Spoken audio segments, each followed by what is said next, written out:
खेडूत भाइयों को हमारा बहुत बहुत नमस्कार। आज हम विस्तार पूर्वक आम की खेती के बारे में बात करेंगे। इस वर्ष हमारी आम की फसल थोड़ी कम है। इसका क्या कारण था, क्या निवारण है और हम क्या इसमें प्रयास भविष्य में करेंगे, इसके बारे में हम लोग बात करेंगे। पहले मैं खेडूत भाइयों को बताना चाहूँगा कि आम की खेती में पहले क्या करना है। पहले हमें ये देखना है कि मिट्टी और आबोहवा आम के लिए कैसी चाहिए। इसके लिए गोराड़ू मिट्टी या दोमट मिट्टी सबसे अच्छी होती है। काली मिट्टी भी बहुत अच्छी होती है, उसमें भी इसको सफलतापूर्वक उगा सकते हैं।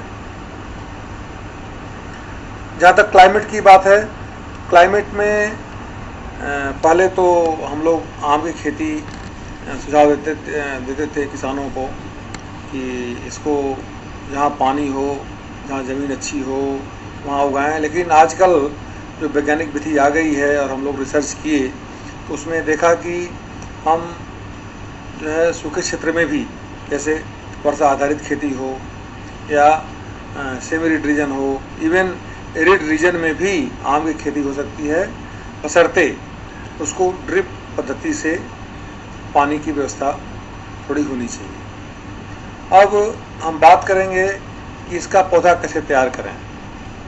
पौधे के लिए हमें पहले मदर ब्लॉक डेवलप करना पड़ेगा।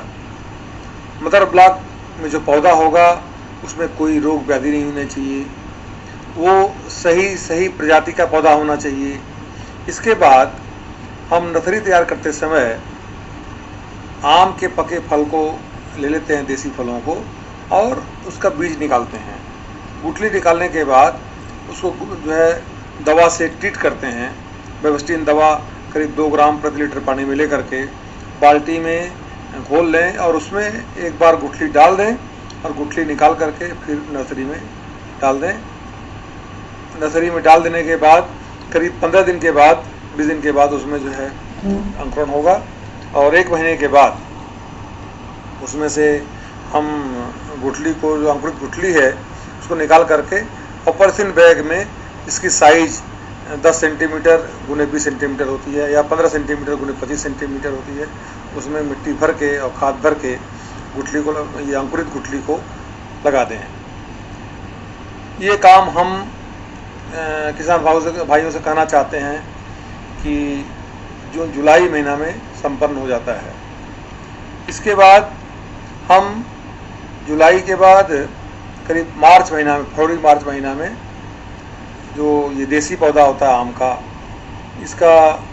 इसे हम ग्राफ्टिंग के लिए यूज़ कर सकते हैं। इसमें आम के केस में हम नूतन कलम अपनाते हैं और फरवरी मार्च के महीने में हम कलम करते हैं और वो कलमी पेड़ जो है जून जुलाई में हम खेत में लगा सकते हैं। इस तरह से हम आम का कलमी पेड़ तैयार कर लेते हैं। अब बात आई कि कैसे लगाएंगे। तो इसमें सघन बागवानी में लगाना है तो आम की आपस की दूरी पौधों की 5 बाई 5 मीटर, इवन और सघन लगाना है तो 3 बाई 3 मीटर। और हमारे खेडूत भाइयों को जिन्हें इंटरेस्ट है कि हम बीच में मकई भी लगाएं, तुअर भी लगाएं, तल भी लगाएं, तो उसमें सब्जी भाजी भी लगाएं। इसके लिए हमें 10 मीटर बाई 10 मीटर की दूरी पर पौधा लगाना होगा और बीच में जो दूरी होगी उसमें हम इंटरक्रॉपिंग का उपयोग करेंगे। इस तरह से हम जो है उसका लेआउट कर लेंगे, दूरी अपने माफिक जैसी आवश्यकता हो। अब जो है पौधा बरसात के दिन में, जब चौमासा में पानी पड़ जाता है, पहले बरसात हो जाए, मिट्टी जो है सेट कर जाए गड्ढे में, तो हम उसको पौधे को लगा देते हैं। एक तकनीकी बात ये है कि आम में जहाँ पथरीली ज़मीन है, सुखाड़ू ज़मीन है, थोड़ा पानी नहीं, व्यवस्था नहीं है, उसमें हम बोलते हैं कि इन सीटू ग्राफ्टिंग, यानी कि स्वस्थान है, जहाँ हमको बगीचा लगाना है वहीं पे गुठली लगा देते हैं और जब करीब 6 महीने का पेड़ हो जाए या 8 महीने का हो जाए या आपका रूट स्टॉक, उसके ऊपर हम कलम कर देते हैं। इससे क्या होता है कि पेड़ की जड़ है जो वो मजबूत रहती है, वो कटती नहीं है शिफ्टिंग के दौरान। अब हम बात आए कि खाद पानी कितना दिया जाए, कितना खातर दिया जाए। इसको हम जो है, जो छोटा पौधा होता है उसमें करीब 20 किलो 15 किलो के आसपास छने खातर, उसके बाद करीब 200 ग्राम यूरिया, 200 ग्राम SSP और करीब 150 ग्राम म्यूरेट ऑफ पोटास मिला करके 2 बार में हम देते हैं। पहला डोज वो जुलाई महीने में देते हैं और दूसरा डोज जो है वो अगस्त के लास्ट में या सितंबर महीने के फर्स्ट वीक में देते हैं। इसके बाद हम बात करेंगे टपक सिंचाई की।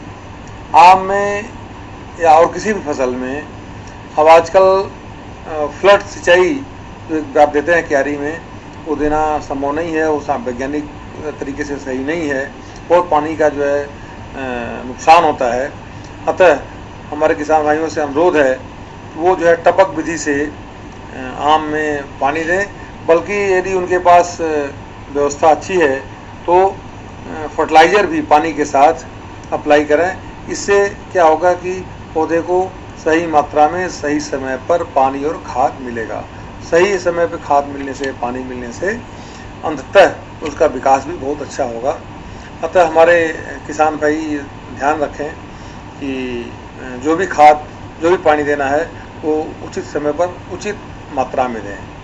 अब बात आई फूल आने की और पेड़ के विकास की। पौधा लगाने का तरीका तो मैं बता दिया, और आम का पेड़ जो है 3 साल में, कभी कभी तो दूसरे साल में फ्लावर फूल आ जाता है, लेकिन 3 साल में फूल हम उसको रिटेन करते हैं और तोड़ते नहीं हैं। और करीब 4-5 किलो या 7 किलो 5 किलो फल थर्ड ईयर में आता है। और इस तरह से चौथे साल, 5वें साल, 6वें साल, फिर 10 साल तक जो है इसकी जो है यील्ड बढ़ती है। और करीब 8 से 10 साल पुराने जो पेड़ हैं उसमें हम करीब 80 से 90 किलो या 100 किलो तक फल हम हार्वेस्ट कर सकते हैं केसर वैरायटी में। केसर के साथ साथ हम लंगड़ा, दशहरी, राजापुरी और हापुस भी लगाते हैं, लेकिन 80% जो पौधा होता है बगीचे में वो केसर होता है।